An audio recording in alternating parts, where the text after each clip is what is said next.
Monsieur l'ambassadeur de la République du Japon ici au Burundi, maintenant vous étiez dans les cérémonies avec la FEBUCA.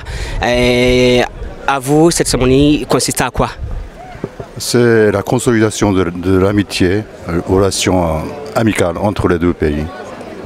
Parce que la relation des pays, ce n'est pas uniquement la diplomatie, c'est la relation entre le peuple et le peuple. C'est très important. Et le sport, c'est universel. Le peuple japonais a offert un immeuble, a offert cette infrastructure au FEBUCA. Est-ce que vous, comme le peuple japonais, cet immeuble considérera quoi? C'est le début de la nouvelle relation entre les deux pays dans le domaine sportif. Parce que ce n'est pas encore fini. Il pense à agrandir, rénover pour être le centre sportif dans la région. Donc nous voulons continuer à collaborer avec FEBUCA pour atteindre cet objectif. Le karaté né au Japon, le karaté fait bien ici au Burundi. Est-ce que cette coopération entre le peuple japonais, la fédération burundaise de karaté, cette coopération entre le peuple du Burundi et le peuple japonais va continuer jusqu'où? Comme je viens de vous expliquer, sur le plan matériel, ce n'est pas encore fini, mais sur le plan humain aussi, on va agrandir, promouvoir beaucoup de choses, échanges humains entre les deux pays. La fédération de... On va appeler un professeur de karaté. Oui. Peut-être on va inviter quelques karatékas burundais au Japon. Il y a beaucoup de choses à faire. La fédération burundaise de karaté fait bien, mais c'est pas la fédération bien entretenue. Est-ce que vous pensez agrandir cette expérience de la fédération? Vous pensez accroître les connaissances des karatékas burundais? Oui,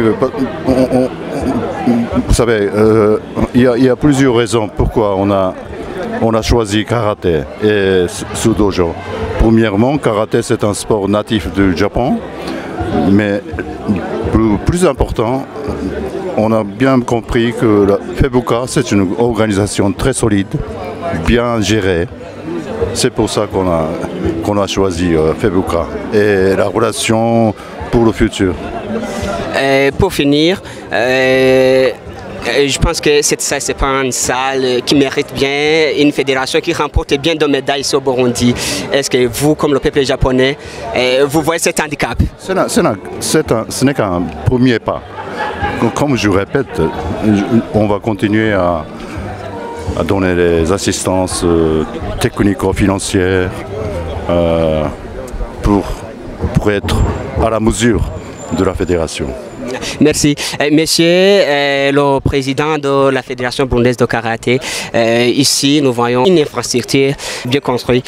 Va bien avec vos initiatives, va bien avec votre encouragement. Oui, bon, comme je l'ai dit dans mon discours et aussi au début du projet, c'est depuis 2016 quand j'étais en stage au Japon que nous avons monté ce projet. Et après avoir pratiqué le karaté depuis 1983, je voyais qu'il nous manquait des salles d'entraînement propres pour qu'on puisse respecter les calendriers fixés. Et moi, je dirais qu'à partir d'aujourd'hui, donc nos calendriers seront respectés, que ce soit au niveau des activités internes ou des invitations quand on aura à organiser des compétitions. Et c'est aussi donc un début au niveau des infrastructures. Nous comptons en faire un centre de développement de karaté, non seulement au Burundi, mais aussi régional. C'est pourquoi donc je dirais que nous sommes satisfaits jusqu'à aujourd'hui, tout en sachant quand on est satisfait aujourd'hui, on doit donc penser à un projet d'avenir pour que tout le peuple burundais puisse en profiter et pour que nos ambassadeurs qui partent dans des compétitions ou dans les différentes formations puissent donc manifester convenablement et porter loin le courrier national. Merci. Merci, je vous remercie. Chers spectateurs de K90 TV, ici pour faire nos interviews. Ici présent, nous étions avec l'ambassadeur du Japon, basé à Kigali, avec monsieur le président de la FEBUKA ici au Burundi, à la Fédération burundaise de karaté. Et merci de nous suivre sur notre chaîne K90 TV.